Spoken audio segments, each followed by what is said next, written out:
Et ce qui fait craindre souvent les agriculteurs, c'est quand on a récolté notre maïs, on a broyé, s'il y a beaucoup d'eau dessus, ça reste très humide dessous. Donc la solution du TCS est intéressante pour ça parce qu'elle va permettre, on passe un coup de Cover Crop ou de Canadien, peu importe, ça va faire sécher la terre. Comme quand on laboure, on fait sécher la terre, quoi. Nous, on avait une problématique de beaucoup de cailloux dans les terres et puis la charrue, on avait un peu marre d'aller ramasser les cailloux. Et donc, on avait essayé de simplifier un peu la chose.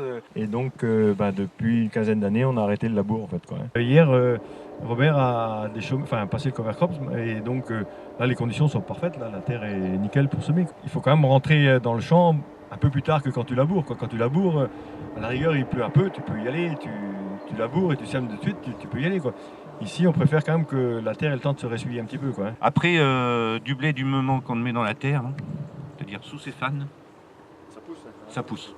Depuis longtemps, on fait quand même très attention à avoir des variétés les plus résistantes possibles avec tout ce qui est fusariose, mycotoxine. Ça, c'est quand même très très important pour nous. On essaye d'avoir des variétés assez rustiques, en fait, quoi. On ne cherche pas forcément les variétés les plus performantes en termes de rendement, mais en termes de tenue maladie, c'est quand même très important, quoi. Ici, tout est gardé pour les porcs et pour les vaches, donc on est quand même obligé d'avoir une qualité sanitaire correcte, en tout cas, quoi. En termes de rotation, là, souvent on fait 2 maïs, blé orge ou blé triticale, quoi. C'est là qu'on arrive à mieux maîtriser les maladies et le salissement, quoi. Que dire par rapport au choix? Alors ça c'était un choix d'avoir des disques inclinés à 35 degrés. Il n'y a pas beaucoup de semoirs qui l'avaient, donc j'ai trouvé que celui-là. Donc pour moi, ça c'est important parce que naturellement, le sillon d'ouverture devant le disque apporte cet avantage-là. Donc rien que par l'appui, puisqu'en fait chaque élément fait de 200 et quelques kilos. Donc on n'a même pas besoin dans les terrains comme les nôtres d'avoir une pression au sol, ça se fait tout seul, quoi. Donc après on a ce qu'on appelle, moi j'ai pris des roues de mulchage, j'aurais pu avoir des roues en dur derrière pour faire leur appui. Je préfère avoir du mulchage et d'en revenir après, donc ce que disait Serge, de passer le rouleau derrière me permet d'avoir un profil de sol qui sera certainement beaucoup plus homogène, quoi. La particularité de ce semoir-là aussi, c'est de l'avoir deux trémies donc devant avec deux lignes d'apport de graines, donc une devant pour mettre en profondeur, une derrière pour mettre en surface.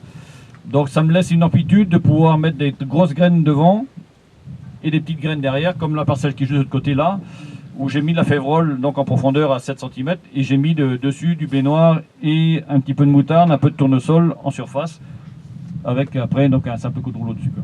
Ça aussi, l'autre avantage, c'est que par exemple dans des résidus importants, on peut avoir du bouchage devant, ça permet toujours de garder 50% derrière et d'avoir une bouche qui permet toujours d'alimenter, quoi. Ouais, alors il y a deux choses, c'est que le rouleau justement va avoir un double avantage, c'est que ça va limiter les limaces parce que ça va tout plaquer au sol. C'est la première année que je le fais et surtout le taux de levée, il n'y a pas photo. On n'a pas de décompacteur et puis on a tellement de cailloux que c'est même pas envisageable, quoi. On préfère réussir nos couverts, avoir des beaux couverts qui décompactent les sols. Et que les couverts, il ne faut pas les louper, quoi. Sinon, le maïs qui vient derrière, en général, n'est pas bon non plus, quoi. Les couverts, c'est implanté de manière aussi rigoureuse qu'une culture, qu'un blé ou qu'un maïs, quoi. C'est aussi important, quoi. Oui, pour préciser, en fait, c'est la prévention des compactions, hein, qu'il faut dire. C'est que le couvert, plus il va être développé, plus ça va être intéressant pour éviter les compactions, parce que la compaction, le facteur plus important des compactions du sol, c'est la pluie. Ça tasse vraiment les sols. Et donc, en fait, quand on a un couvert très développé, la goutte d'eau va arriver, elle va s'éclater sur cette plante. Et arriver au sol, il n'y aura pas de compaction. L'autre point clé de la réussite de ces techniques, c'est qu'on favorise les vers de terre qui sont essentiels au fonctionnement du sol.